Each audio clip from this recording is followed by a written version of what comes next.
Thank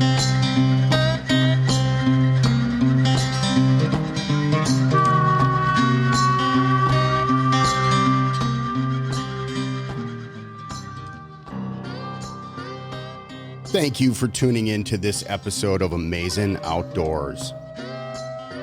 This podcast is being presented by Uplnd Outfitters, home of the Relentless pants, man. Those things are awesome. I had them out this week, and I pretty much, since I started the partnership with Jason, have been wearing those pants out anytime over the summer here where I had to do any work at the farm or dog training. I've even had them on the boat a little bit. They are tough as nails. I have yet to see a pull 'em thread. I've been in some nasty briars. They really held up a lot better than I thought. I can't recommend them enough. Hunting season is around the corner. Make sure you use discount code AMAZING, and I believe Jason is still offering 20% off on the Relentless pants. So pick up a pair before hunting season is upon us, and you're out in the woods with a pair of ripped up pair of pants and sweating, unnecessarily, because Jason's pants and the Relentless pants are top notch and breathable, light.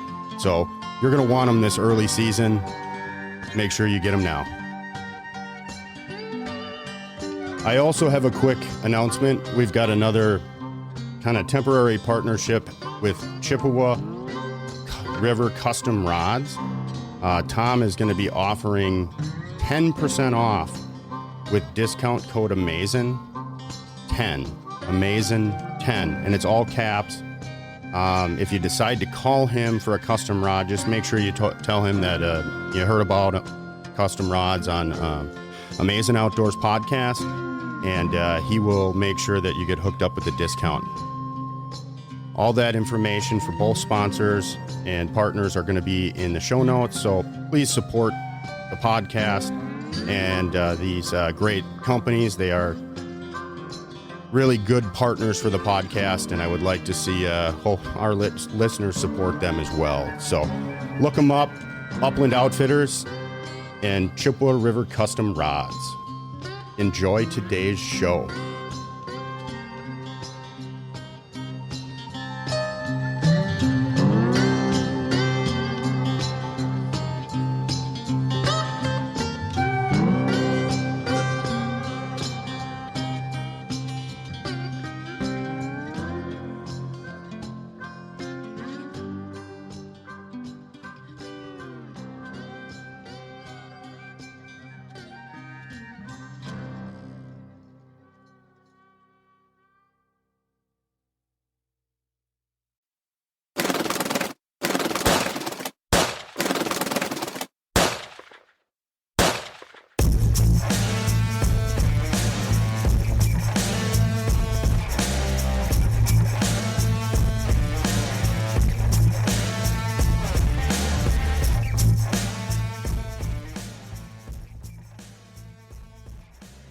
This is Amazing Outdoors.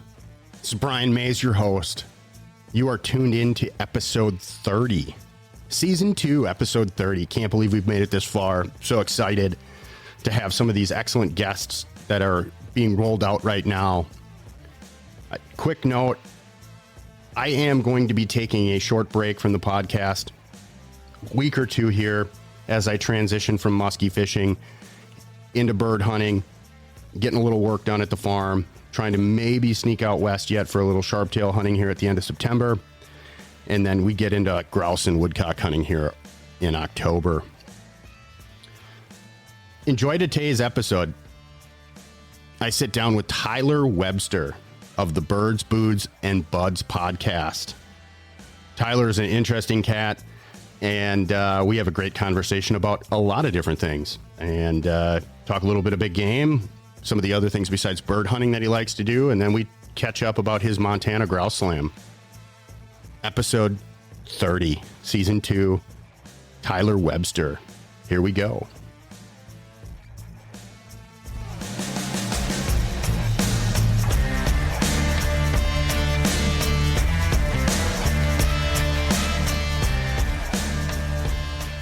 Tyler Webster, welcome to Amazing Outdoors, man. I really appreciate you coming on the podcast. You've been definitely one of the inspirations for me and taught me a lot about bird hunting over the years with your podcast. So welcome to the show, man. Hey, thanks for having me on. To be honest, both me and the dogs really could use we needed the morning off. Now you were planning on hunting. It just opened out there. You took the day off, huh? Just the morning. I got some friends from the Arizona Game and Fish Department are going to be up here this afternoon, and we're going to go out and chase some huns this afternoon. But taking off, just because our season opened up here just a couple days ago, I've still been hunting for, I don't know, what's today, the 13th? I've been hunting for 13 days. So, yeah, and you were out in some tough country, so I know how my dogs get after tough country. They need a little bit of a break, even just a half day, it really does the wonders for the dogs. Well, and I'm down a dog right now. I got 3 dogs. I'm sure we'll get into it here in a little bit. But go ahead, man. Why don't you tell the listeners what y'all got? Oh, sure. So my oldest dog, Rusty, is just turned 8 years old on Saturday. He's an English setter. And then the next youngest one is Bo. He's a German short hair. He's 3.5. And then my youngest one, CJ, is 3. She's my little female English setter, and she went into heat, and so now she got to go and live with grandma for the next couple of weeks because I got way too many people that are going to be coming in and out of camp with dogs. I don't need another accident. So so for the next couple of weeks, after yesterday, I'm down a pretty high horsepower part of my dog string. She's probably my biggest running dog, and this is kind of the time of the year where I really appreciate having that extra range, but oh yeah, especially with huns on the table. Yeah, huns and sharptails both. You need some ground coverage. Although this time of year, it's better if you don't have it, you can still do it as it gets on in the season. It definitely really helps, doesn't it? Oh yeah, it's we live in big country up here, and when you talk about rangy dog, what's rangy for you? Well, she pointed a covey of sharptails yesterday afternoon at 490 yards. So that's over a quarter mile. That's a big running dog. She's a big running dog. She's got a lot of horsepower. She ran on the walk yesterday. She ran like that for an hour and 20 minutes straight without slowing down even a step. And all my dogs are pretty rangy, but she's definitely the highest horsepower dog that I got. She's little. She's only about 37, 38 pounds. And, there's a lot of motor packed into that sports car right there. And, with even like this time of the year it's really fun to have those kind of dogs because birds are still uneducated and they'll hold very well. As the season goes on, I'll actually pull her in a little bit because a lot of times, even if she does everything correctly and she points those birds from a ways away, there's a lot of times where they're just not gonna hold. So this time of the year, when she pointed that group of sharptails yesterday at 490 yards, they sat there while we walked up and down hills, almost 500 yards to get over there, and then they got up at 20 yards, and we were able to knock some birds down, and it can occasionally happen that way later in the year as well, but it just becomes less and less common. Makes sense. I kind of tend to think, rangy dogs for me. I'm up here in the North Woods, 490 yards out on a rough grouse point is kind of pointless. That's not going to end well for sure. But so being out in that big country, definitely.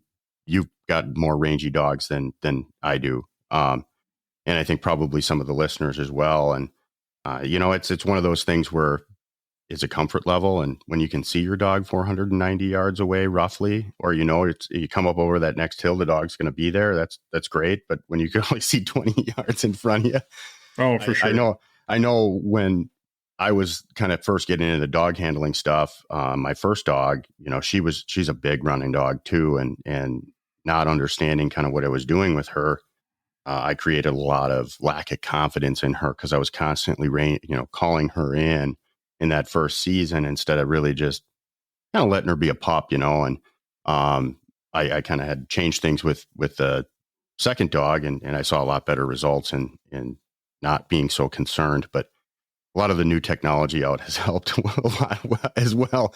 For sure. Being able to have a GPS collar on my dog in the big woods, I tend to not even really worry too much about how far they get out. And, we'll see them out 150 yards, but that's kind of as far as they get in the big woods. And then when we go hunt prairie, my dogs will run out 200 at most.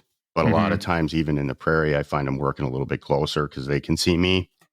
100 yards is kind of on average for us. So yeah, I would really love to have a bigger running dog. I think the next one is going to be kind of my goal. But yeah, when you're training in aspen stands and stuff like that, it's and when I didn't have a GPS collar on the first one. So it was one of those things where, yeah, you talk about 490 yards, man. I think a lot of guys freak. For sure. And I mean, to be fair, my other two dogs, they probably average between 150 and 300 yards. They're experienced enough. I get to hunt them a lot. Right outside my door. I don't even have to drive if I don't want to. And so they've kind of grown up with that freedom where, as long as they're honest and they're going to stay on birds, I'll kind of let them do what they want. But I have a pile of listeners from your part of the world, Wisconsin, Minnesota, Michigan, Ohio, over in that country. And a lot of people that grew up hunting grouse, they think about those numbers and it kind of scares them a little bit. And it should in the woods. It certainly should. You should not have a dog if a dog is 490 yards in the woods, it's just disconnected from you and just running or chasing deer or whatever it is. And I've had a lot of people that come out here out west for the first time where you can see your dog at that kind of range. And they're like, when the dog will feel more comfortable in the big country and it'll start pushing its own limits a little bit. And guys start hunting their dog they want their dog to hunt at the same range, whether they're in the rough grouse woods or out in the prairie. And that's not the way that it should be. If you have a good, well-bred dog that's got some training under it, you got to trust them dogs to kind of go out there and handle the birds at farther ranges, because first of all, it's going to help you find more birds. And second of all, if you go from a 40-acre stand of aspens over there to a section 640 acres of grass and bottoms that all look the same, you want that dog to go out there and check all those spots for you, so that way you can just kind of take a leisurely stroll across the prairie. Yeah, I had a old timer I hunted with in Kansas, and God bless his heart and soul. He's no longer with us. He passed away earlier this year, but Don used to say, yeah, he had German short hairs and English pointers, and he goes, the reason I went with both of those breeds is because I like to let the dog out and cover the 40 for me. Yeah, 100%. That's 100% right. And I know too, like first couple times I went out to the prairie, I did exactly what you described. And then even when you let the dog go and, well, the dog makes a mistake, the dog's a dog. It's going to make a mistake. Birds are uncontrollable. And you might see that bird bust 150 yards out while your dog's trying to work it. It just happens.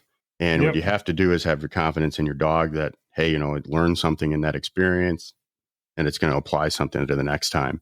Yeah, it's what the only thing you really got to look at is, did the dog have an opportunity to handle the bird properly? And if the answer is yes, then the dog learned a lesson. The dog learned that whatever it did, whether it was crowding the bird or, moving a little bit after an established point or whatever it was, dogs are, generally speaking, a very cooperative, man's best friend kind of a creature, where they understand that they know the game. If they've been around it a little bit, they know that the point of everything is, I find the bird, mom or dad comes up here, shoots the bird, I go get the bird, bring it back to mom or dad. So if they don't get, if they find a bird out there at 200 yards and the bird takes off, they understand that they did step one correctly, but the rest of it didn't play out right. And most dogs, their main goal is just to make you happy. And so you don't need to be hard on them. That dog learned a lesson, and these wild birds will teach those dogs more than we can ever teach them in training. And you just got to look and wait and watch them, pour them into more wild birds, and eventually they're going to get it figured out.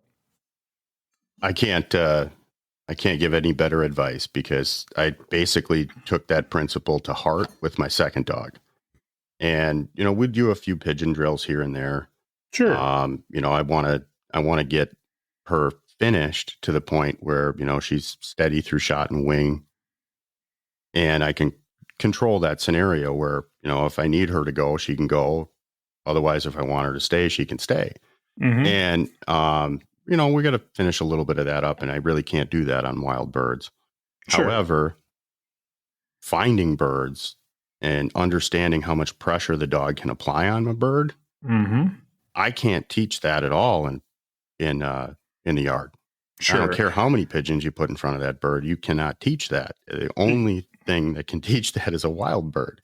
Yeah. And the other thing about that too is that I've seen dogs that have had in an abundance, like people have overdone pigeons and launchers or chuckers or whatever it may be. And I understand that I understand that not everybody has the same opportunity that I do, but is what those dogs will start doing then on their first hunting trip is that they think that they can get as close to a wild sharptail as they can to a pigeon and a launcher. And that's not right. So as what happens is the first dozen times or handful of times that they encounter sharptails or huns or quail in Arizona or whatever you may be hunting, and those birds bust, that dog is like, well, it didn't, those other birds that I found, they didn't fly when I got a foot and a half away from them. So you kind of need to understand as a handler and as a trainer that what you're training as a, and like when you're talking about training steadiness, so you want the dog steady to wing, shot, fall. That's really that's great.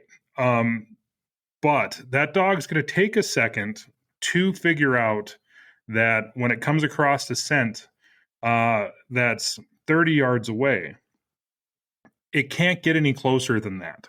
So that dog has to learn those hard lessons. And after you do the training that you're talking about, getting it to that level of steadiness, then you just make that dog stand there and watch that bird fly away. And that dog has learned a lesson that 100 pigeons couldn't teach it. 100% agree. And to give you a little bit more information, my dog, this is her third hunting season. I didn't even start working on this until the dog was 3. Sure. Because I didn't want to break from the education she could get from wild birds. Sure. And I'm okay even in marginal cover. I'll go out and this is where I think a lot of guys, they're like, well, I can go to the game farm mm-hmm. and the dog's guaranteed to see birds. Right. Or I can go walk marginal cover and maybe run across a bird. Sure. Well, I'll tell you right now, the a bird scenario, I don't care what you do, is way better than the game farm for that dog. Sure.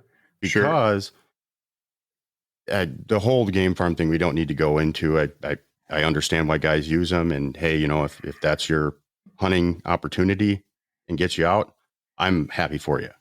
But if you're looking to have a dog that, is an exceptional hunting dog, it's probably not the greatest scenario for the dog. Sure. And it really depends on what kind of dog. Yeah. I think about it, everything in moderation. Yeah. I've taken my dogs to preserves. Every once in a while, especially like late March, I start getting that, cabin fever syndrome where, anything that I can do to get my dogs outside and knock a bird down over them after I haven't been hunting for 2 months is time well spent. I think that there's definite benefits to it. You need a good farm, though, with good, strong flying birds, because those dogs, especially young dogs. And I want to preface this by telling all your listeners, first of all, I am absolutely not a trainer. Yeah, neither am I. I've learned enough to be dangerous. Right. I am a rogue and rascally wild bird hunter. Like, I mean, anything to get a bird down, I'm happy with. I like, my dogs are taught exactly two things. I've taught my dogs to whoa, so that way, if they're moving in on a bird or whatever, they know what that command means, and they know how to come back when I call them. That's it. Everything else that I've helped those dogs, I've just exposed them to birds enough where, well-bred bird dog will figure a lot of that stuff out on its own. But with I think with anything, with young dogs, first of all, zero pressure for the first year, until that, give that dog a full hunting season, get that dog insane about birds. They can't do anything wrong. If you get any birds pointed, you get birds pointed. If that bird busts 100 birds, it busts 100 birds. That's just the way that it goes. And then that next summer, that is when the training starts. That's when it's like, okay, you got to go and do whatever you wanted to last year. Now is when you're going to kind of figure out what I expect of you. But don't start doing it. Don't expect anything out of a young dog that first season. And you said your dog's 3. My short hair Bo, I didn't even get him until he was 14 months old. He was bred by a buddy of mine in a town just over from me here in North Dakota, and he called me one day and he said, "Hey, I'll never forget the way that he put it. He said, 'Do you have any interest in a low mileage short hair?' And I said, 'Well, what do you mean?' And he said, 'Well, I had this litter of puppy, sold this dog to a guy. The guy got into a car wreck and is unable to hunt the dog, and he gave him back to me because he knew that dog needed a hunting home.' And I said, 'Well, it's out of your litter.' And he said, 'Yeah.' I said, 'Well, I've hunted with your dogs. I know what those dogs are.' I said, this is November, late November. I'm in the middle of my hunting season. I said, 'Well, I'll take the dog for the rest of the year, and I'll see what's there. But you get a dog at 14 months old that barely knows its name. It's a crapshoot at best.' And I took that dog out on the way home, like trial under fire, and I kicked that dog out on a covey of Huns that I saw kind of scurry into a piece of cover.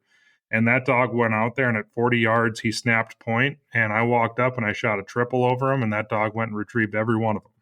That dog seriously, honest to God, did not know his name, but he didn't know why he was pointing either. It's all instincts. And all you can do is put the odds in your favor by getting a well-bred dog from a reputable breeder is going to come with a lot of this stuff hardwired in there. And then you can just do your best to accentuate it and make it a little bit better. Yep, I 100% agree. I've got 2 short hairs that are genetically the same sir and dame, different litters. One's 6, one's 3. And the only difference in those dogs is how I brought them up. Sure. And the first dog, I grew up around dogs, but never had any exposure really to a dog that pointed. Yeah, labs and hell, we had a Irish wolfhound growing up. So it was definitely an education process for me. And I took the route of going to the game farm quite a bit because I felt the desire that I needed to get the dog on birds. And I took the approach, like you said, that first year, just let the dog be a dog. And I kind of pushed that a little bit with her.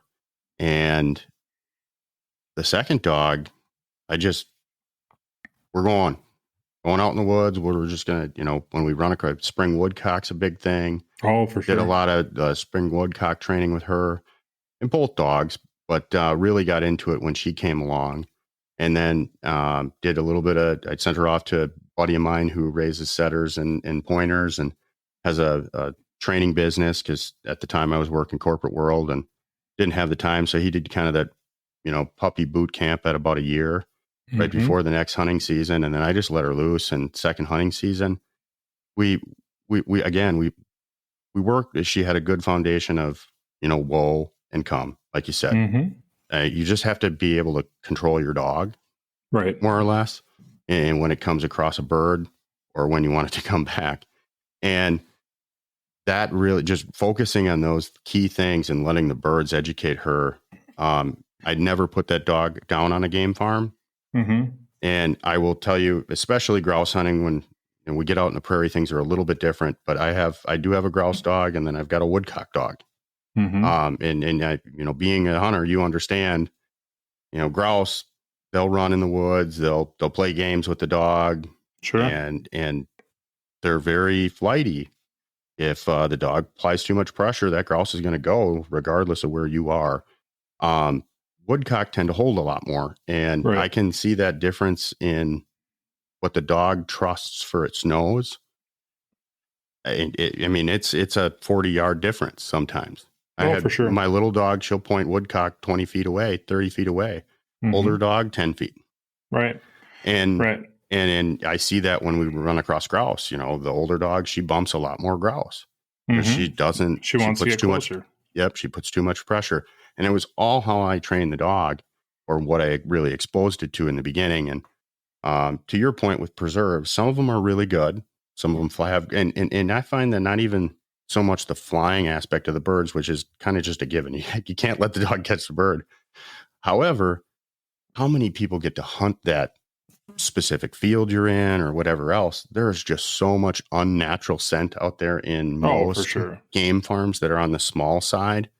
That that whole scenario is what I can really attribute a big difference between how the dogs handle birds. Oh yeah. I mean, like so I grew up playing baseball, and game preserves are like playing beer league softball compared to playing in the major leagues. I mean, it's technically kind of, there's some aspects that are similar there, but it's a world apart. I mean, it's, it doesn't matter if I even see a lot of people that just run in like NAVDA or field trial or whatever. Those dogs are incredibly well trained, but what they don't have is the wild bird experience. So it's all kind of the same thing. I mean, it's everybody's journey is different. Everybody has a different end goal in mind. Some people, like myself, my goal is to have a dog that helps me put more birds in the freezer. Other people have, they don't have the ambition of hunting 120 days plus per year, like I do. They want a dog that is going to be good enough to not embarrass them when they go out, and they want a family pet. And if that's what you want, that's totally fine. You can get away with going to a preserve a couple times a year and then going out, and, most good dogs are going to figure it out. They're going to have some success, some failure, but, they don't really expect what I expect out of my dogs. And, as long as they're having fun, who the hell cares? I mean, who are, you and I to sit here and tell people how best to enjoy their dogs. But I'm, and just the same with you.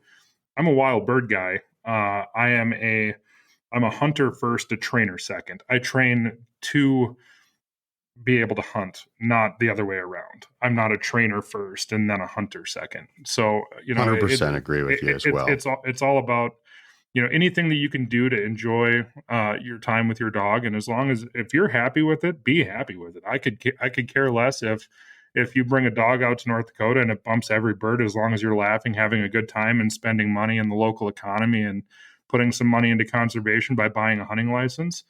I could care less. But that's certainly not my end goal. So no, and I think too, we can get a little bit prudish in sound when we talk about some of these things, because it is such a personal preference. Mm-hmm. And I do want to kind of preface some of this that, I had Mark Fouts on from the Rough Grouse Society earlier on last year. And he put it to me in a pretty interesting way. And I think it kind of covers all of dog ownership. And he goes, people drive, trucks, cars, different colors, different brands, but, they're all going to the same store, and you get there, and it's just the experience of the ride of getting there. Mm-hmm. And it's kind of the same way with dog training and hunting together, and what you really get out of it for enjoyment. And I don't hold anything against anybody, but if people are trying to be a better wild bird hunter, Right. some of the things that we just discussed are For sure. are definitely steps you can take to accomplish those goals. 100%. Yep. I agree. So how you just got back from hunting out west? I think we're working on a grouse slam, right? Yeah. So we started. Before you go into it, you talked about your dog ranging out, on Huns and Sharptails, 104 or 490 yards. Mm-hmm. You went out and I think ruffed and dusky grouse. Yep, and spruce too. And spruce. So definitely tighter quarters. Yeah. How do you as a hunter and then / dog handler take your dogs into that scenario? Sure. Well, and then what did you do? Yeah. My expectations and rules for my dogs vary greatly based on the cover. And with dogs, most good dogs that have some experience under their belts, they understand the game well enough to know that it's not the same. I mean, you can't hunt rough grouse at 500 yards. You can hunt spruce grouse, and you may be able to hunt blue grouse at 500 yards. But it's different, and so my dogs understand. I expect them in the woods to be between 50 and 150 yards, 150 yards max, and I run GPS collars on them. And the first walk or two every year, it seems like I kind of have to remind them a little bit, and you have to hack on them and beep them on the collar or whatever you want to do. Do you beep or give them a neck? I beep. Okay. Yeah, I usually beep for corrections for distance. Yeah. So like with my dogs, they're used to the beeps. So like out here, even on the flatland, if I beep them, it means I want them to change direction or acknowledge me in some way. I want them to look at me. So the way that I was interviewed for a magazine article here a couple of years ago on dog training, which I thought was hilarious because I was like, I'm not a dog trainer at all. But the way that I equate it is the beep is like me saying here. The nick is like me pulling on a cord, telling them to come. Yep. So if how I use it. If they don't respond to the beep, then they get a nick.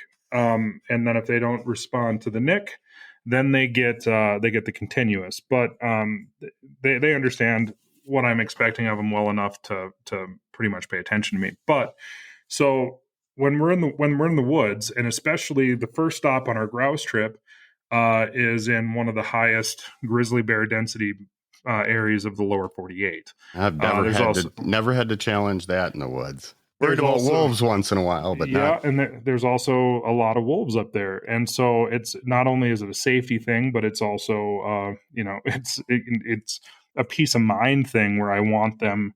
Now, I mean, the chances of them coming across a bear are very low. The chances of them getting into some trouble with a pack of wolves, again, very low.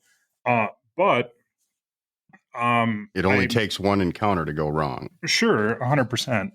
And so I'm a little bit hacky on them right away, but they figure out pretty quick, and they tighten up in the woods kind of on their own. My short hair is actually a little bit better as far as, and I think a lot of it is tracking ability as well with those forest birds. They spend a little bit more time on the ground. All upland birds spend a lot of time on the ground, but they're just kind of wandering through the woods a little bit, walking more so than flying from one place to another like some of the prairie birds do. Yep. And he's a little bit better tracker in that aspect. So he tends to, keep his nose down on the ground a little bit, run a little bit more methodically. Even though out in the prairie, he will open up to 350 plus yard dog at times as well. But my setters, they struggled for a little while, but Rusty's 8. He's been in the woods enough now to have it figured out. Bo's got it figured out. It's just the little I call her the fur missile. She's the one that takes a little bit more work sometimes to keep her in closer. But by the time the second day comes around, she's got it. And that's a set. Your little is CJ, right? CJ, yep. Yeah, she's a setter. Yep, both her and Rusty are English setters, and then Bo's my short hair. Are the setters out of the same kennel? No. So Rusty, I had Rusty's dad, Ace, was my first bird dog ever. And then Rusty's mom, Daisy, comes out of the Grouse Ridge line of setters from the East Coast, and I bought her basically to breed with Rusty's dad, Ace. And Daisy still is an amazing bird dog in her own right. And then Rusty was the offspring. So he was from my lines. Sure. CJ comes out of Minnesota, and CJ's kind of her, I got her kind of with the same reason that I got Daisy. Rusty was starting to get a little older, and I wanted to continue on my lines. Plus, I needed a little bit more horsepower in my string because I was able to hunt more and more. Sure. And so this winter, her next heat cycle should be in February, March. Her and Rusty are going to hopefully produce a litter, and then I'm going to be able to keep a male puppy out of that. Then CJ gets fixed and gets to hunt for the rest of her life as well. Nice. Yeah. So you had a little accident though last fall? Two winters ago. 2 winters ago? Okay. Yeah. January 2019. Hence why CJ's not around during, January 2020, we're in Arizona, and she went into heat in December, and I was on a trip. I mean, I was in Kansas and Arizona and all over the place, and I'd managed to keep them all separated. No funny business going on or anything like that. And then the day I was heading up to Kansas, I thought she was out of heat, and I had the dogs loose. I was kind of getting kennels loaded up in the truck, and my short hair got her. and at that point, it was like, oh well, what do you do? I had thought about options, but I talked to the vet down there about kind of like a morning after pill or whatever it is. But he said that chances are like 40% of dogs that get that end up having to have they're not viable to have puppies anymore. And so I just I let it be, and kind of created a breed that's basically 100% hunting dog on accident. And one of the puppies is now a TV star, and the rest of them are all living in hunting homes and doing really well. In fact, I get at least 2 messages a week asking me for a repeat breeding, just because of how good the puppies turned out. But like I keep telling them, I was like, I didn't buy CJ for to be just a brood dog and just create puppies. I bought her for a reason, and I want her to be able to live her life out as my hunting buddy. And I'm gonna breed her one more time with Rusty, and then she just gets to enjoy herself and not get shipped off during hunting season anymore. You're definitely kind of doing what I want to do in the future. I'm kind of one step out of the city. I've got pole barn built on 32 acres, got 15 acres of old growth pasture that, we'll groom for some dog training and just kind of bringing dogs up and running them, have a place to get them out. But yeah, I definitely want to do exactly how you do it, just to kind of extend your line almost. Yeah. I mean, it works out really well because I know the characteristics going back to Rusty's parents. Sure. So I know what's coming out of that. And then yep. CJ's comes out of one of the best, in my mind, one of the best setter breeders in the country, and Berg Brothers setters out of Minnesota. Who was that? Scott Berg Brothers, Scott and Ben. They are very well known in the setter world. They create some fantastic bird dogs. They've been around for a long time, and so I know what those puppies are going to turn out to before the breeding even happens. Rusty and CJ both swim. They both retrieve. They both have fantastic manners around birds. They both have a lot of point. And on top of that, they both have a very nice off switch in the house, and they're very, very good pets as well. So that's one of the things I really like about the setters is a lot of them really do have that off switch. Mm-hmm. I find that my short hairs do. One has a great off switch. The other one, not so much. Yeah, she's always got to find something. She has to have a mission. Sure. Bo's great in the house. He likes to lay on the couch and snuggle as much as the setters do, but he's not allowed to just kind of have the free roam of the house if I'm not there. He's kenneled when I'm not home, because just like you're saying, there's something about short hairs where and German dogs in general, it really seems like, where they do best having some sort of a task.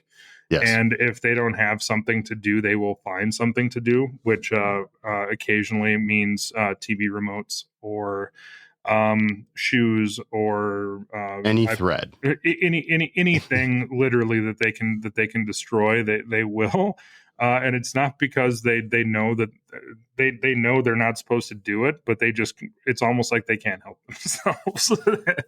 That's perfectly describes my little Miss Luna. Yeah, it's my older gal, Rebel. I would never have to kennel her at all. I mean, she's perfectly fine at 6 at laying on the couch for the afternoon. Sure. She wants to play and get out for a run once a day. And if I don't, I get definitely an attitude. Sure. But there's no vindictiveness from it. Sure. Where if the little Luna doesn't have some kind of toy in a basket that has any kind of stuffing left in it, she will find at least one of the spots that she's hit on the couch, and she will go after that if she spends long enough out, if I don't kennel her. Yeah, so, I'm lucky. Bo hasn't ever really destroyed anything of any significant value. Earlier this summer, he let me know that we had a really hot stretch in late July. Sure. It was literally in the hundreds for about a week. And so it wasn't really anything for us to do. And I hadn't taken him to the lake to swim him for a little while or anything else. And it was one of those times where it's like, he's a good dog. He'll be fine. So I ran into town to the grocery store. And when I came back, I had a bag on my table that I was starting to pack for a trip. I was heading over to Glacier to go do some hiking for a couple days and kind of do a little scouting mission before the Grouse Slam attempt. And when I came back, he'd found my bathroom bag, which had toothbrush, toothpaste, both completely destroyed. He found my deodorant. My body spray was popped. There was shampoo and conditioner travel bottles in there that were everywhere. He had found the Amazon Fire Stick TV remote off the arm of the couch, which he had chewed up. You ain't going anywhere, Dad, without taking me. He literally was upset. He knew I was packing to go do something. And when I got back home, he literally laid there and stared at me. And I was like, "Did you do this?" And he looked at me like, "You know why I did this? You're leaving to go somewhere without me. And you haven't been paying enough attention to me." And so he got in a little bit of trouble and got put in the kennel for a while. And the next day I took him up to the lake and let him swim for 2 hours. And when we got home, he was just the best dog after that. But yeah, if he will let you know if he's upset with you. There's no doubt about it.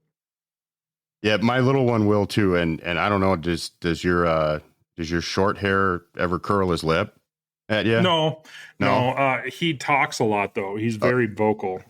He will, he'll come up and he's a really funny dog. I mean, he is. I joke with everybody that he self-identifies as an English setter, but he still has those German traits where I'll be standing on the deck, I'll have him outside or whatever, out in the yard, and I'll just kind of like get in a fighting stance or whatever, and I'll say, "Bo, you want a box?" And he'll come over and he'll start pawing at me and growling and running all over the place, and we'll lay on the floor occasionally and wrestle, which has only ended up with me getting a bloody nose twice from him headbutting me.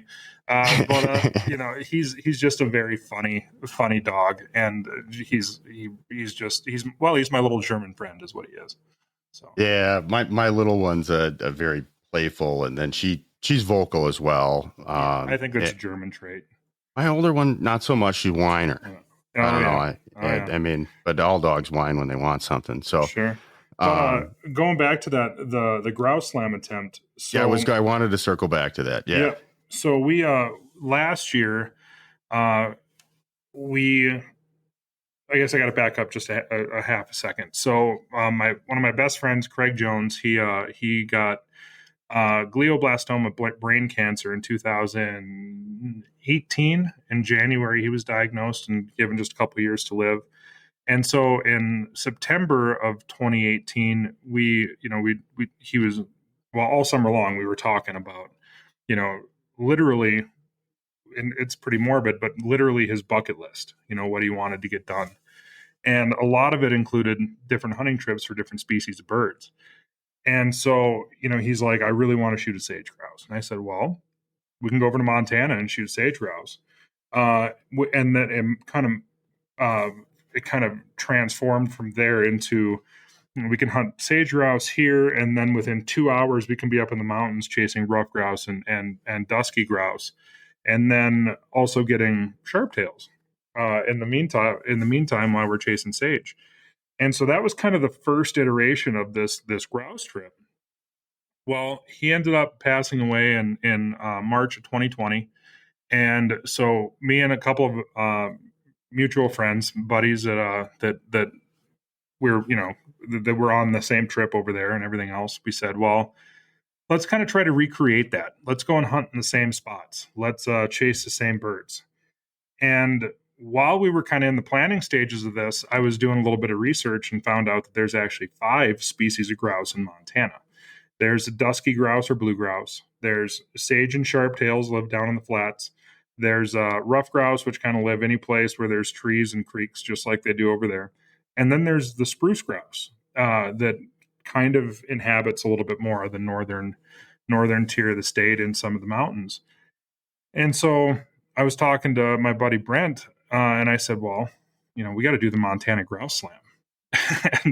And he's like, well, geez, I've never shot a spruce grouse. I've seen a couple, but never had a shot at one. And so that's kind of how it started. Was last year in September, we decided we were going to do the Montana Grouse Slam. And we actually got it done last year. Last year was a really good year. We did it in about a week. We hunted 3 different areas of the state. And then this year, we had some other friends that I think they got tired of listening to how much fun we had, either between my podcast or just telling them in person.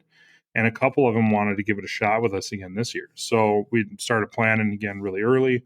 And sadly, the drought kind of kicked in this summer and ended up really knocking down the sage grouse numbers. But we still gave it an effort. And so we started out. We left my place on the 28th of August and got up to the northwest corner of Montana, which is where we were going to chase spruce grouse, rough grouse. And we actually ended up getting sprucies, rough grouse, and blue grouse up there. We found a high mountain meadow that had a nice brood of blue grouse in it. Then we went to the central mountains of Montana and chased blue grouse again, ended up getting some extra roughies, quite a few blues. And then we went down in the sage flats within a couple hours from there to chase sage grouse and sharptails. And we were gone we hunted the first 9 days of season, or 8 days of season. And we ended up getting quite a few sharptails, and we only seen a handful of sage grouse, and we never had an opportunity to harvest any of them. But so that's kind of how the Montana Grouse Slam kind of came about. And now it's a trip that I kind of look forward to every year. It sounds like a riot, man. Just being able to shoot being able to chase 5 different species, because even I got to imagine, the blue grouse and rough grouse, there's different approach, really. There's overlapping habitat, but sure. You can probably approach it from a blue grouse standpoint and then pick off a few rough grouse. Yeah, I mean that's definitely the way that we looked at it. Sure. Between the spruce grouse and the blue grouse, we're going to find and have some opportunity at roughies. Yep. And coming from where you guys come from, and most of my friends who came with on the trip. Well, this year there was 2 guys from Michigan, a guy from Wyoming, and myself, and one other guy from here in North Dakota. So there was 5 of us. Oh, and a guy from Georgia. Forgot about that. Forgot about Logan. But we didn't. Rough grouse were not really the target because, the guys in in Michigan, they shoot a lot of rough grouse. Me and Nate have shot rough grouse. They really wanted to go up there and knock spruce off the list. Well, when the first night we got up there and we were scouting around, they kind of got a firsthand look at how well the spruce grouse can live up to their name, fool's hens. And I think they kind of realized pretty quick, they're like, well, this isn't going to be super hard. So we got, opening day, we shot 11 spruce grouse, 3 blue grouse, and a ruffed. And, that was kind of, everybody was happy. They're like, okay, well, we got that done. Now let's go and look for ruffs. And there's so much overlap in the habitat and the areas that they occupy. I mean, all forest grouse kind of are more or less the same, with the exception of blue grouse, which tend to live at a little bit higher elevations than the other two. And there's definitely some overlap between, all of them, but it's just where at on the mountain are you going to tend to find them? Sure. Did you tend to find the rough grouse closer to Aspen? There's not really a lot of aspen up there. It's a lot of kind of dark timber, spruce trees, evergreens. Douglas fir, whatever. Sure. Kind of coniferous tree, whatever you want to call it. We found the rough grouse more so in the creek bottoms. They were a little bit more related to the lower lying. Wetter areas, I guess, if you will. Sure, that makes sense. Whereas the kind of in the swamps or whatever. Whereas the blue grouse, they are very much habitat specialists that live in the high mountain meadows. You're going to find them in areas that have these really nice big open parklands where you're not going to be going through a bunch of timber. And then the spruce grouse will be more so in kind of in between. So you can think about it, if you look at a mountain as like a big triangle, the blue grouse are going to be at the peak, the spruce grouse are going to be about halfway up, and the rough grouse are going to be at the bottom. I guess would be the kind of the best way to look at it. Yeah, I'm familiar with blue grouse. I've seen a few spruces. I get out and hunt elk out in Colorado. My brother lives out there, so we see a few duskies out there, and kind of understand some of that habitat, but I've never ran across a rough grouse up there that I can recall. I think I've heard a few, but I've never actually, hey, there's a roughie on the ground, Sure. So I've never really been able to decipher where might those rough grouse really truly be. I've always kind of just looked for broadleaf cover, and I would think that that's where you would find them. I've never actually targeted them out there. So, right. And if I didn't draw a bear tag, I might be in, Colorado right now chasing blue grouse. Well, blue grouse they've made their way up my list of favorite birds to chase, and it's a combination of the way they act, the way they taste, and the country in which they live in, which is absolutely breathtakingly beautiful. So yeah, if I were going to be someplace, this week, chasing blue grouse somewhere is a pretty good way to spend your time.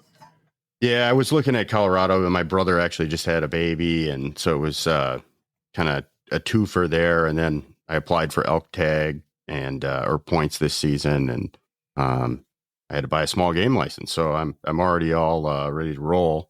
Sure. Plus, I got to drive through Sharptail and prairie chicken country to get there. I got a license in Kansas, so. Just like, Nebraska was potentially on the list. And then, Wisconsin threw me this bear tag. And I was hoping to have one of the neighbor kids bait for me so I could take off for a week, maybe 2. And he's in college and there isn't anybody else around up there. So I got stuck running buckets of bait every day. Wisconsin has a bait restriction. Yeah, we can only put 10 gallons of bait out per day. Sure. The drought really killed a lot of food. So I've got like 7, maybe even 8 or 9 bears coming in. Oh, cool. Between so 10 pounds doesn't last very long? No, it usually doesn't make it to the evening. It will tonight. I'm going to be a little late today, but if I get out there before noon, I've got these 3 bears, man. They're between 150 and maybe 200, maybe. They're a couple-year-old bears. They come in at as half an hour after I leave, sit down, and they just eat everything. That's cool. Yeah. So it's been kind of a bummer. I had a really big boar coming in quite a bit. And then these other three bears kind of showed up, and he's been a little more elusive. He likes to come in after dark, and there hasn't been any food. And I've been hoping now the game I've been playing is going to show up early one of these days, but it hasn't happened yet. So season opens on Wednesday, and yeah, we'll see. It's a long season. I really don't want to go very far. I don't even, I'm not really a huge bear hunter to begin with. If we didn't have so many by me, I wouldn't feel the duty and need to harvest one. But I'm sick and tired of running across them during turkey season. I saw 4 bears on my uncle's opening day of turkey, and we only saw one tom. Okay. Yeah, had a 20-foot encounter with a sow and 2 cubs. Oh, that's exciting. It's a blast, but when your uncle's deaf as a doornail and can't hear him, and you know, you at least want to give him some warning. It's an interesting equation, you know. It was good that they had paralleled us and not wanted to come out to the field edge, because they would have walked right on top of him. And I'm quite certain they smelled him anyways. I mean, I could smell him. He's one of these old guys that, well, he's got a lot of health issues, and I'll just say they got him on like some kind of pig enzyme to help digest food. And, oh, geez. Yeah, that's about all I really need to say. He's not a fun guy to deer hunt with. I'll put it that way. Yeah, he was complaining to me last year about, oh, you know, I had 2 buddies up bear hunting last year to try to get rid of a few bears, and yeah, you know, you have all this bear hunting up here. You just affect my deer hunting. I'm going. It's not the bear hunting. Yeah, right. Love them to death, but yeah, I find hunters in themselves, even bird hunters, you know, the first excuse they can point somewhere else instead of buck up to the own bar. It's a lot easier to do that. And then social media has made it super easy to be that way. So, 100%. I get it often. I imagine you do with you've been, how many years have you been doing your podcast? August 1st was the start of my 4th season. 4th season, okay. Yeah, I got 217 episodes or something like that out. So I've been running about 50 plus per year for 4 years now. Wow, yeah. I started I think back in March, and I've got like 25 episodes, and trying to kind of ramp things up a little bit more to get pretty close to that per year episode that you're doing. Yeah. That's trying to do once a week with a little bit of wiggle room is kind of a nice goal to have. It keeps it keeps the listeners entertained and looking forward to new episodes. I'm not gonna go full Joe Rogan and start putting out 3 episodes a week every week, but I don't have that much love for computers or electronics, or that much time where I just don't want to be outside. Yeah, I hear you. But one a week is a pretty nice number to have. Yeah, it's been difficult. I kind of took a little bit of a break in the end of August to kind of prepare for kind of getting ready for the seasons, and then kind of roll things over for my season opener here. So sure. Yeah. I took the other approach where I ramped up in August. I think I put out 6 episodes in August. You did.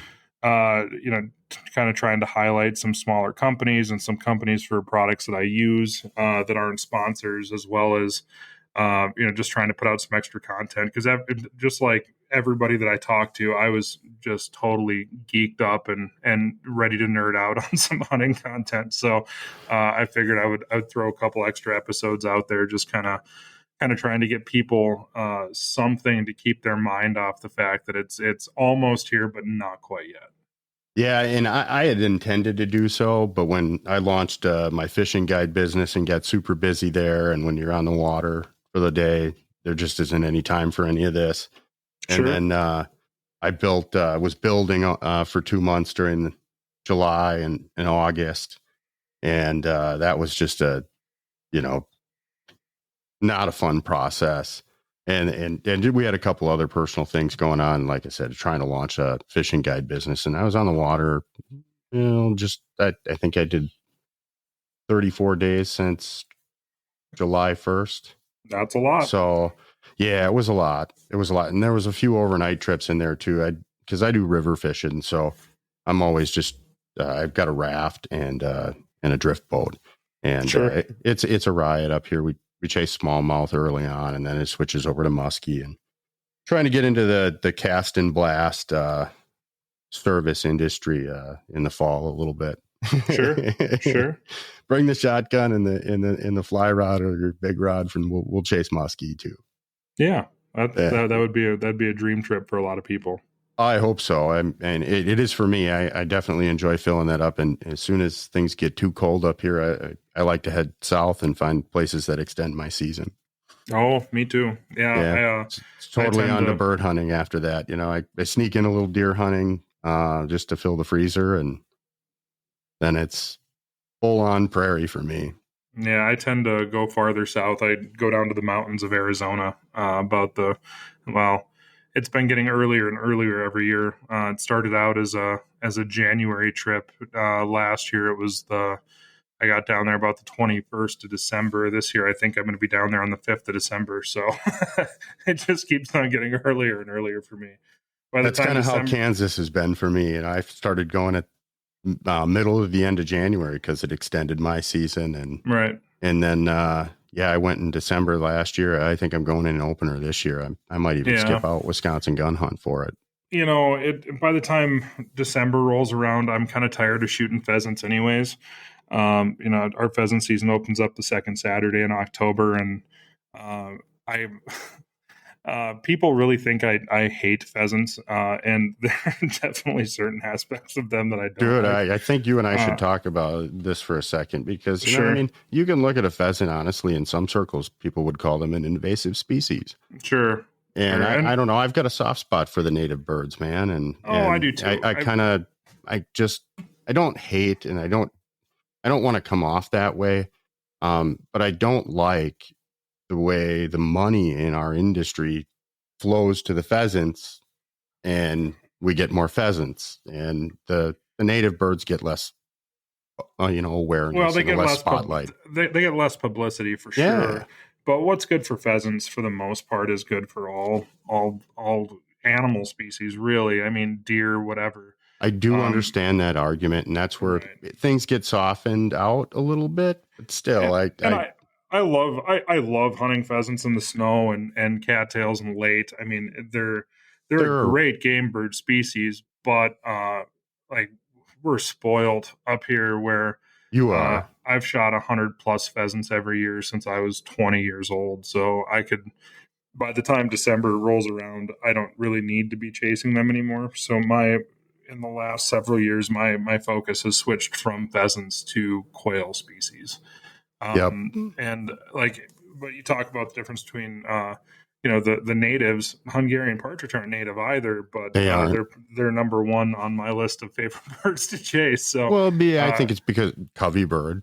Sure, yeah, they're basically the northern tier part of the country's version of quail. Yes. So in the last several years, my focus has switched. I've chased bobwhites in Kansas and Oklahoma, but Arizona is my winter home as far as I'm concerned, and it's for one reason only, is because they have the best Mearns quail hunting anywhere in the country for sure. There you can find Mearns quail in Arizona and certain spots in Texas, and definitely down in Arizona or down in Mexico. But what about New Mexico?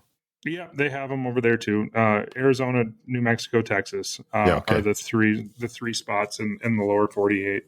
And then a bunch down in Mexico. I have to say that all your podcasts about it have really they've urged me very, very hard to go check things out down there. Oh, it's an absolute blast. They hold like bobwhites. They flush like bobwhites, but you're shooting them in areas that it's like hunting. It'd be like hunting rough grouse if they lived in cubbies. It's not quite that thick, but it's breathtakingly beautiful. The weather's really nice, usually in the low 60s for a high, maybe mid 60s. When you get up in the morning, it's in the upper 30s. And it's, oh man, I mean, you'll never find a game bird species that holds, they're the tightest holding game bird in the country, as far as I can tell. Well, how much woodcock hunting have you done? Well, I've shot one, and that was enough for me. Yeah, but I hear you. They don't live in coveys. No, So. They don't. That argument, yep. Well, and the cool thing about Arizona as well, I mean, what their season goes into mid-February. Yep. And you also have scaled quail and gambles. Right. I'm all about slams.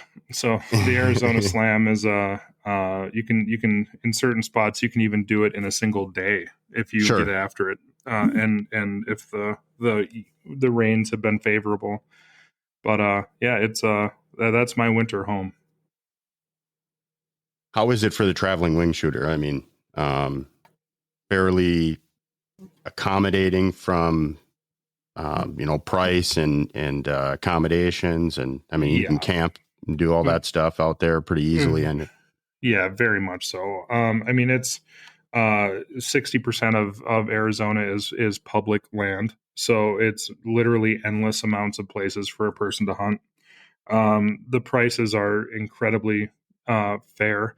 I mean, it's $20 per day or $160 per year for bird hunting. It's incredibly cheap in my opinion. And they especially, well, really kind of like any place in bird country, whether it would be Kansas, Nebraska, Oklahoma, or over in your guys' neck of the woods. The best bird hunting isn't around big metropolitan areas. It's in the smaller rural areas where, these businesses are, and a lot of times they really need outside help to make it from one year to the other. So you end up finding a lot of people that are very grateful that hunters are coming into their community and spending money. Sure.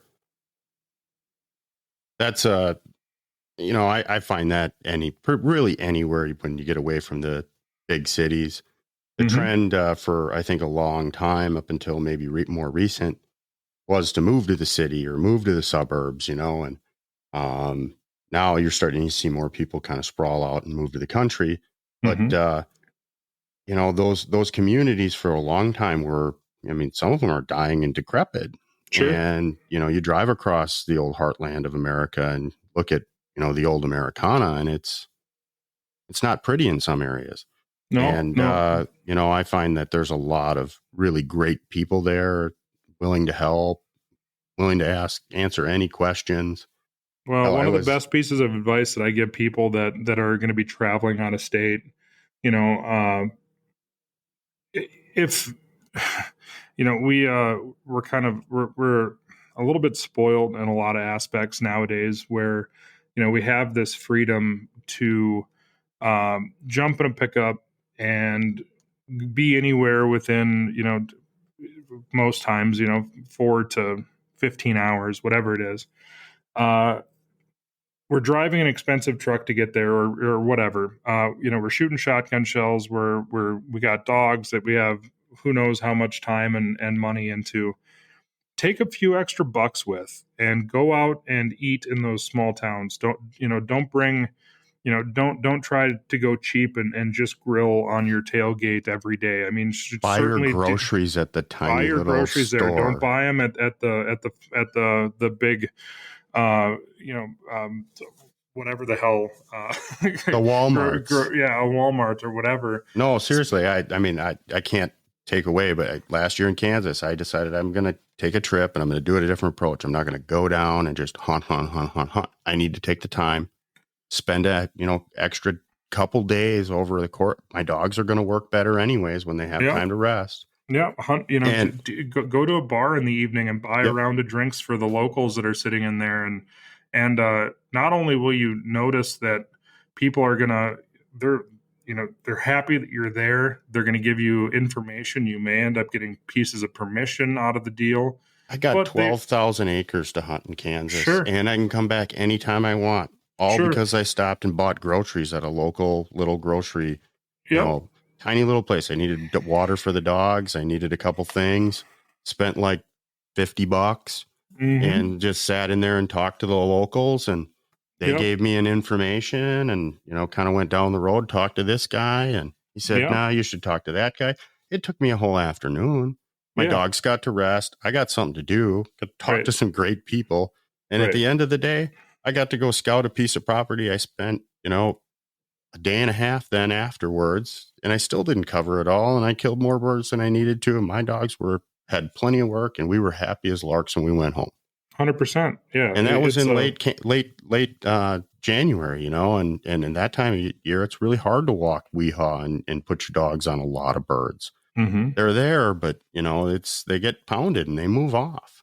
Yeah, some of those pieces of property, and you got to find that piece of private usually to have a really good experience sometimes, and not compete with a lot of these other guys. So yeah, I can't second that one enough. I mean, just take an afternoon off. If you went down there, ran 2 days or day and a half, and you hadn't had much luck, stop in a little town, spend some money, spend some time. Don't be there just to put your coin on the table and get some information out of the deal.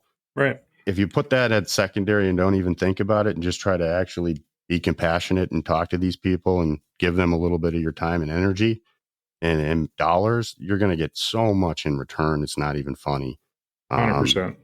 I believe in karma, and I think, it went, the things went kind of so well, and even on the way out, I stopped at a gas station. I was going to hunt the morning with the dogs and take off at noon. And some guy randomly invited me out, and, even ran us through two different fields, and said, "Drop your truck here. I'm going to drive you up and dump you." And he sat around while we went through that field and did the same thing on a second one. He said, "Here, you got that whole section over there too, if you guys want to hunt." And I mean, he grabbed a guy from the gas station. I mean, and just randomly on the last day. So I don't know. I believe in karma, and if you're good and spending money in these small towns, I think it'll all come back to you. 100%. I've gone on a few trips where we stay in these big towns, and we eat Domino's at night, and it's just like it's not the same experience as kind of just bumming around on the prairie in those small towns. Yeah, for sure. So, your podcast, give a little plug, but then I want to ask you a couple other things that are not so related to bird hunting. Sure. My podcast is called the Birds.Booze.and.Buds Podcast. It really kind of started after I was on a buddy of mine's podcast called the Hunting Dog Podcast, and he really encouraged me to start my own because, in his words, I was one of the bird huntingest dudes he'd ever met. I really try to. That's kind of what I built my life around, and where basically all my thoughts and focus lies. And so, like I said, it's been 4 years now. It's been quite a ride. Been all over the place because of it. Got to hunt with some really amazing people. Got to be on TV several times. Got to see my dogs on TV, and it's been pretty awesome. So, what can people expect from you here this fall with the podcast? What do you got coming up? Well, so kind of the nice thing about hunting season up here is that my place here in North Dakota kind of becomes bird hunting central for most of the people in the industry that are really good at whether they're conservationists. There's going to be 2 members of the Arizona Game and Fish Department, or 1 member of the Arizona Game and Fish Department, one of his friends up here this afternoon. I got Justin McGrail, a very well-known dog trainer from Michigan over here right now, friend from Wyoming up.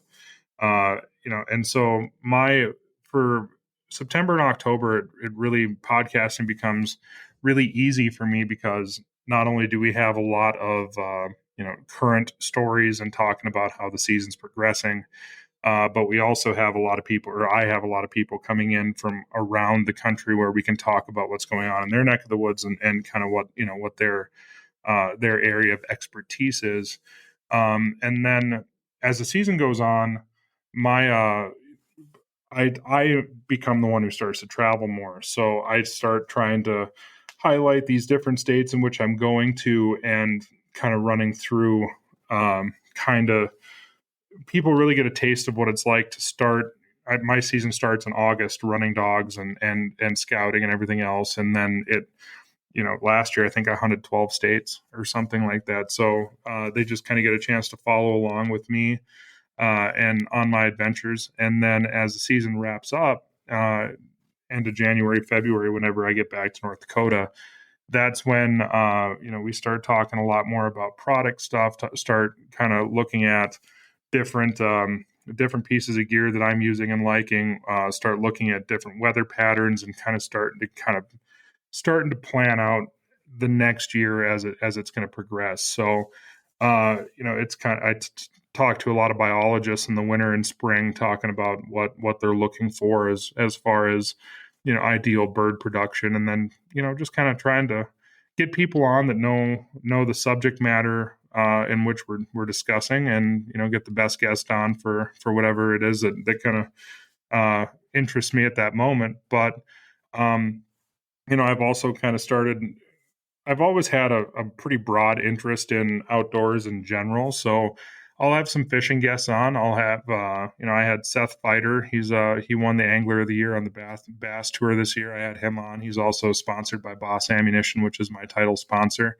I've talked a lot about trapping, talk about big game hunting, just kind of anything that really kind of interests me, in the outdoor space. I guess I'll talk to people about it if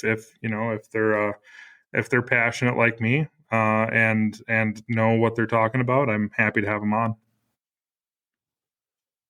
Rock on, man. You've been a big inspiration to me to start the podcast. You're kind of out there in North Dakota highlighting some of the fringe of the things that I like to do. Mm-hmm. And bird hunting has definitely been centric in my life over the last 6 years.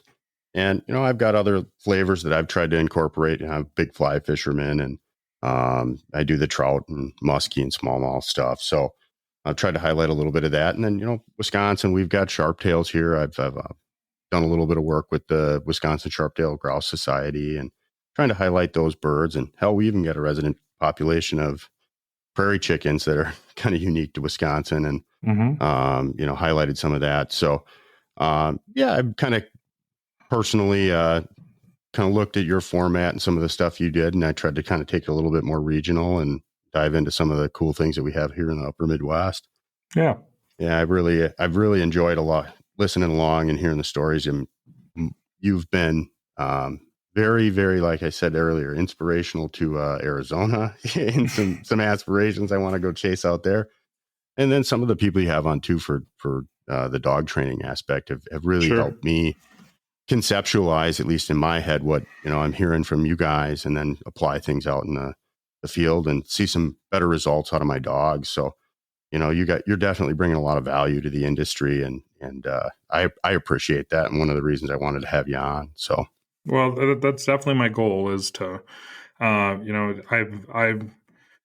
said on a TV show a couple of years ago, the first time I was on TV, I didn't do anything to earn any of this, to earn where I live, or to grow up with a grandfather who was a passionate trapper and bird hunter and outdoorsman and fisherman. So the least I can do to give something back is to both highlight some of the conservation organizations that are doing a lot of the actual work to keep and protect what we have, as well as kind of help lessen that learning curve and make it a little bit easier for everybody to kind of try to get out and hopefully become involved in the outdoor space on their own. But as people who know something, we have a little bit of a responsibility and duty to become a mentor to somebody who has the interest but doesn't necessarily have the knowledge yet. That is the struggle we face. A lot of times I think in expanding hunting and fishing, we're talking to echo chambers. Yep. And even within that, there's more silos. And without extending the hand, without doing what you're doing, without doing what I'm trying to do and inspire people to get outside, enjoy what we have, because there's a lot of space out there for all of us. Yep. Then hopefully they will, have love for that and want to see more of it and feel a need to get involved. Hopefully put some dollars in these small towns. Yep. Add a few dollars to the coffers of these conservation groups that are fighting for these places and animals that habitate those places or habitate. But most of all, not be the old school, old guard, hiding out and being recluse on how to hunt and where you hunt. And I just think, the guy that, oh, where'd you catch those fish? The water, that kind of mentality, almost in a certain sense, has to go to a certain degree. You have to be able to go, hey, do you want to go fishing? Sure. And you almost have to, be willing to take people out, show them what you do, because the person might not, jump right into fishing, but right. I think you said in our pre-call, they might just later in life go, hey, I had that great experience. Right. We have to stop looking at it as creating competition and start looking at it as creating allies. Because there's going to, and camaraderie. It's a way of life that, a very small percentage of the population in the United States actually hunts or fishes, and thankfully, most of them have a positive outlook on it, because we are way the hell outnumbered as far as people who don't think of it as in the same way that you and I do. But so just like we were talking about before, maybe there's that person, the lady down the street who's divorced or whatever, and she's got a kid who is interested in it.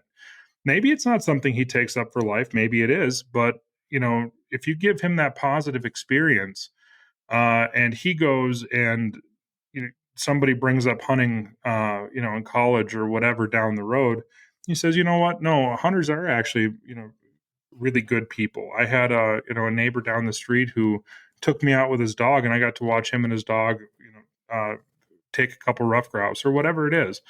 Just give them that positive experience, because you never know who somebody's going to turn out to be. And even in best case scenario, he becomes a lifelong hunter or fisherman or whatever it is, and we have another friend in the fight. Well, and hopefully he raises some outdoorsmen later on in life. Sure. we got to dream big, but That's right. It all starts with a small little action. Yep. And a lot of times I think that people, and especially in today's world, where digital communication outweighs having a conversation over the fence with your neighbor, 100%. It is so important to be the first one to extend the hand, because I don't think people want to ask today. No, right. And you got to be willing to kind of make that first action, and hopefully, I think you'll see a lot more interest than people would even first believe. Sure, 100%. That's the nice thing about the world that we live in today with social media and YouTube and everything else. It opens up a lot of people's eyes, people who are curious about some of the things that we're passionate about, whether it's my podcast or your podcast or a million other really good outdoor podcasts that are out there. If somebody has an interest where the interest is strong enough for them to start seeking out information, there's information to be had now. Whereas, in years past, everything was kind of secretive. You have to read obscure books or whatever that, you're not going to find in Barnes and Noble. So you got to, nowadays with podcasts, social media, Instagram, Facebook, all these different hunting and fishing groups that are out there, they're still populated by a lot of knuckleheads that are pissed off because they came to a spot, the only spot that they've been hunting for 40 years, and they saw a truck there with out-of-state plates, and then they start complaining about all these non-resident hunters are ruining everything we have. That guy probably is not going to be a person that I'm going to want to sit down and have a conversation with, because we really don't have that much in common. I mean, I've gone to spots that I've hunted in the past and found other trucks there from out of state or whatever. And I'm always happy to see those people there. I mean, that's an opportunity for me to have a conversation with them, maybe make friends, maybe sit down and ask them where they came from, talk about their dogs, whatever it is. They found that spot fair and square, and they're just entitled to it as everybody else is. So, we really do need to start changing the way that we look at this stuff. And I'm guilty of, as charged, I've been that guy. And Sure. it's difficult even today. I mean, everybody works hard. Everybody tries to get out and hunt. And a lot of people have limited time. And then, they also, in reality, I think a lot of us have a limited knowledge base or a limited Rolodex of places we can hunt. Sure. And what that fall into that, affordability and whatnot envelope. But the people that are out there are places to hunt in every state. And, I think a lot of it is they haven't put in the work to go and find new spots. They just hunt, like it's the same with there's, say, a walleye fisherman who, knocks the crap out of them once a year when they're biting on a certain bait. And the rest of the time he just says they're not biting. That's not true at all. They very well could be biting. They're just not biting on what he's fishing with. Right. So, expand your knowledge base a little bit and get out there and find those new spots. So that way you're not reliant on, you load up the truck on Saturday morning and you go out to this one waterfowl production area or wildlife management area, and somebody's parked in your spot, and then you just pack it up and go home, and bitch about the person who's there before you. If you put in the work and do a little research and read some articles and pay attention to what the Game and Fish or game agency in your state is putting out, and spend a little bit more time out there trying to educate yourself and finding those new spots instead of complaining about the people who got there before you, you're going to find yourself a lot more well-rounded sportsman, and somebody who's going to be able to find opportunities when other people just don't want to put in that work. And you made an interesting point, and it's really kind of the pivotal point for me was when I wanted to hunt that spot, and I feel a little bit of a disappointment because somebody else got there. And I think that's natural. But being able to look at that scenario and go, well, I'm forced to find a different spot to hunt. And Right. being able to handle that dynamic and embrace it is really, I think, what drives, like you said, that continuous improvement as a sportsman. Sure. It's one of the things that excites me more than anything else isn't just finding a new spot. It's starting to figure out a new species of game to chase. So, by giving yourself these experiences and adding to your knowledge base, it's whether it's bobwhites in Kansas or whitetails in Ohio or elk in Montana, whatever it is, the more information that you have to draw on and life experiences, and even within your own state, whether it's, there's guys out there who are really good woodcock hunters, or guys out there that are really good waterfowl hunters, or whatever it is, those are the guys that interest me, that I want to surround myself with, because I'm going to be able to learn something from them and add back to my knowledge base. So that way, I don't want to be a one-trick pony. I don't want to be, the guy who can go to this one spot and do this one thing. I want to be the guy who has this broad knowledge base to be able to talk to people intelligently on many topics and be able to help people out in lots of different ways. Rock on, man. I kind of chuckled the other day, was listening to, I think it was the first part of your Montana Grouse Slam podcast. Mm-hmm. And I think you said to one of your buddies that, that you pulled in somewhere and there was an old timer there, and you're like, that's the guy I want to talk to because he's full of the stories and he knows all the stuff. And I definitely, it resonated with me because I, like you, I like to try to, if I'm interested in something, I kind of look back at some of the older books about personal improvement, and it's about surrounding yourself with the kind of people that you want to be like. Yep. And the only way to learn from them is by being around them or emulating and having people similar in your life. And, that's where you really get that transfer of knowledge.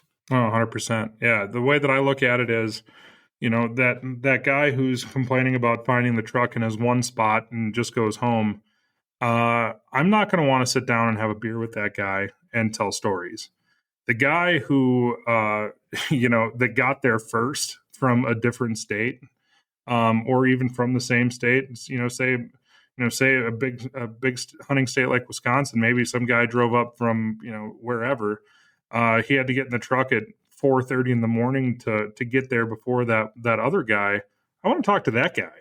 Like, that guy's willing to put in the work. He got out of his comfort zone and went and found this spot that is a cherished spot of somebody else. And, if somebody like that's willing to put in that kind of work to find that spot, those are the kind of people I want to sit down and have a beer with and tell stories with, because that's the kind of person that I am. And that's the kind of person that I want to surround myself with. 100% agree. I'm the first kind of guy when I'm out traveling. If I see a couple of hunters and they're by their truck, I'll stop and talk to them. Doesn't matter what frickin' state they're from. And last 2 years ago, I was in a different area that I had never hunted before, and just kind of on a scouting mission with a buddy of mine. And we were in good grouse cover. We were hunting, but just hadn't hunted that area. Kind of, like I said, it was a scouting mission. Couple boys from West Virginia or Kentucky had been in front of us. Yeah. And, my one buddy, he was kind of down on it. I'm like, dude, we're in, what side of the road do you want to go on? They park on the right side. We can go on the left side. Doesn't matter. Sure. And, they also drove 16 hours to get there. Well, and yeah, so they let their dogs out. One of them had a short hair, and I forget the other one had a pointer, and they had another dog with him that was a flushing dog. And I bullshitted with them for a half an hour, and they actually told me more about the area than I knew. Yeah, 100%, because they probably had to do a lot more research than you did, and when they'd been coming up for like 10 years and actually had hunted a lot more of the overall area than I had hunted in the last 6. Yeah. So just one of those things that you never know where the information, we talked about it earlier on. It's about having an open mind, really, and not closing your mind off, and kind of embracing change and knowing that, more people in our industry is a good thing. And right now we have a good balance, at least in certain areas of the country, where, our rough grouse population isn't hurting up here. Right. Other than meeting a couple local boys that might not like you up here, it's pretty rare.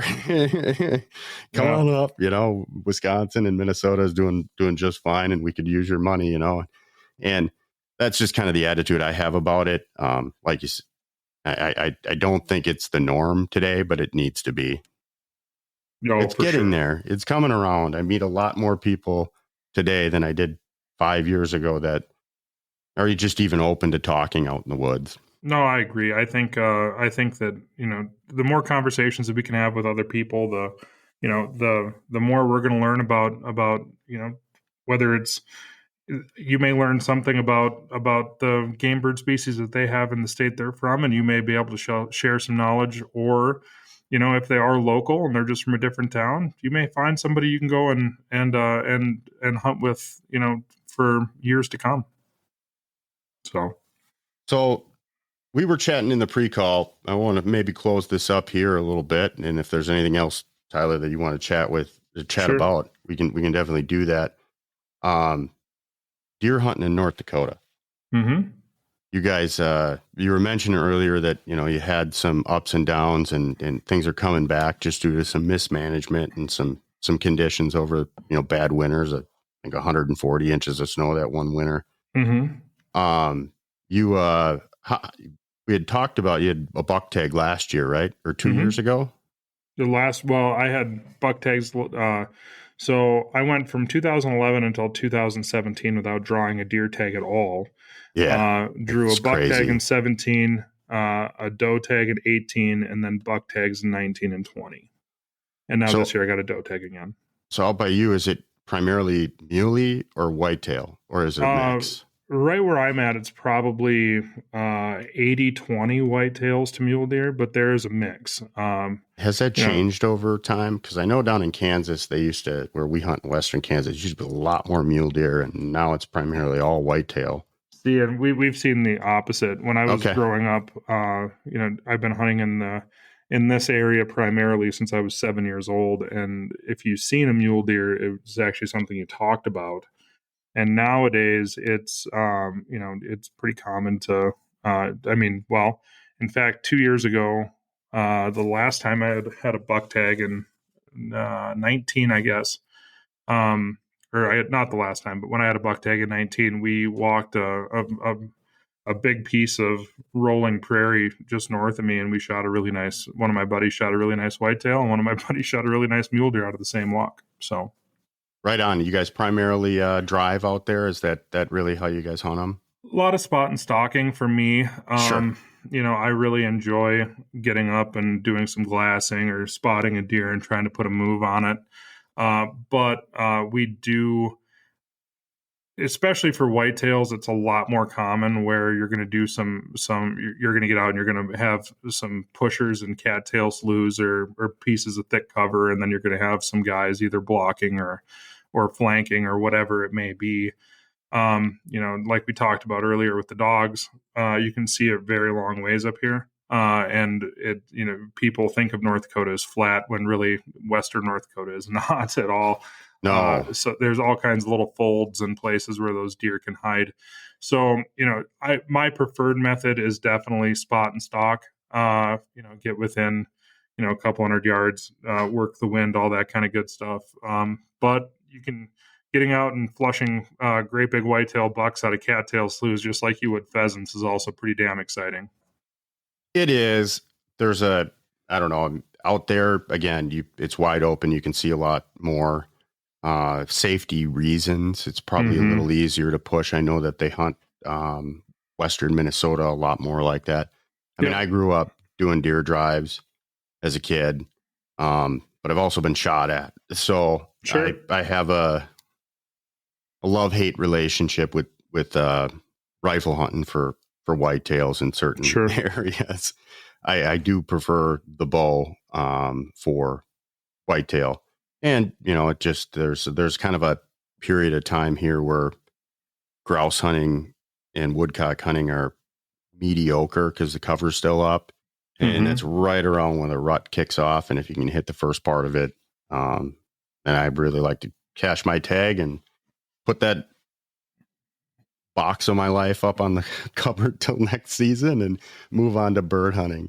For sure. It doesn't always work out like that. So I usually have to get suckered into buying a rifle tag too.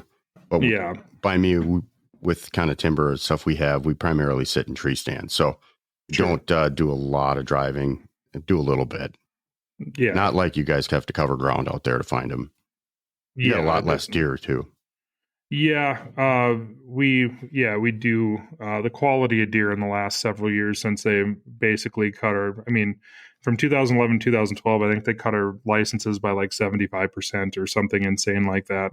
And as what that has done is it's created a lot better quality size of deer. So if you do end up drawing a buck tag and you want to put in some work, you can get yourself a really nice deer. We've seen, just bird hunting in the last 5 years or so, I bet we probably see a half dozen or better Boone and Crockett quality deer every year, just walking for birds, without trail cameras out or anything like that. And I'm sitting, the buck right behind me is one I shot last year. I snuck up on him in a cattail slough. I shot him at 7 yards, with my rifle. And, if I would have seen a buck like that when I was a kid, that would have been one of the biggest deer I've ever seen. And it was actually one that I was slightly disappointed with. It was a last day kind of consolation prize buck, just because of the quality of the deer that we've got now are pretty high. Did you score it? No, it's, it probably wouldn't score all that well. I'll send you a picture of it. It was a really cool, it's got a ton of characteristic to it. The buck was very old. He was on his way out, even gray faced, had almost no teeth left. But he's just got insane mass that carries all the way, from the base all the way to the points.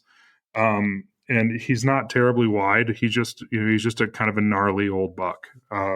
He's in fact, I'll send you a picture of him right now. He's I don't know what he'd score, maybe 140 inches or something like that, but he's just got a ton of characteristic, or a ton of really cool character to his rack. Right on. Yeah, send me a picture. I'd like to see it. I just did. All right. I got my do not disturb on. I know you got to get running here. One last quick question about about whitetails out there. Is there archery opportunities for people? Yeah. You can still buy archery tags over the counter for whitetails. It kind of breaks down based on area of the state. So if you're out in the southwest part of the state where the Badlands are at, it's a very well-known trophy area for mule deer for archery as well as for rifle, and it's a little bit harder to you have to actually draw for an archery tag down there. But for whitetails or mule deer in this part of the state, on the north and east part of the Missouri River, you can actually buy over the counter. Nice. Yeah, that's an gnarly little old boy. Yeah, he's a cool buck.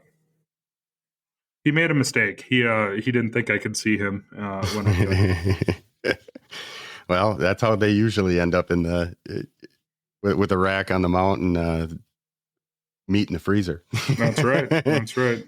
The last one that I shot last year with the bow, I was after a bigger buck. I understand the feeling of disappointment, but at the third time the thing stood there broadside at 10 yards because he wanted to scuffle with the other buck who was hot on a doe. I said, God giveth and God taketh away, and that's my meat for the freezer. I'm not letting it go at 10 yards with the bow. It's just too easy. For sure. So yeah, I had already passed on him twice that morning. He came in at like 20 and 15, and then finally he was basically standing underneath me. And no, I can't let that one go anymore. He was about 130 inch 9-pointer. So yeah, but we shoot some pretty big bucks out here, man. If you ever wanted, if ever want, I got a couple 100 acres. If you ever want to come back and chase whitetails and blast some grouse in October, let me know. Sounds good. I will. Grab that bow. Well, I would love to catch up more, and we could probably go for a couple hours here, but it's been a pleasure talking to you, Tyler, and we definitely want to stay in touch, and maybe we'll hook up for, podcast or something while you're in Arizona to hear how desert birds are going. Sounds good, man. Appreciate it.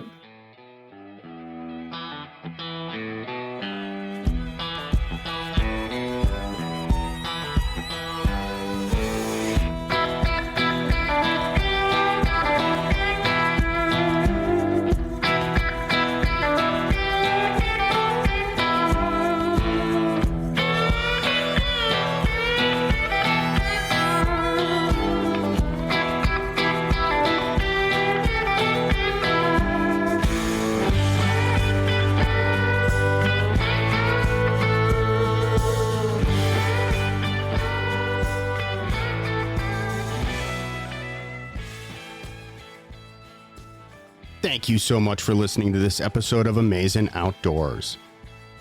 Like I always say, join your conservation group that supports your local habitat. End of story. Just join this year. $35, man. Don't go to the bar one night. Please like, share, subscribe. Leave a comment. Email me directly at brian@amazing.com.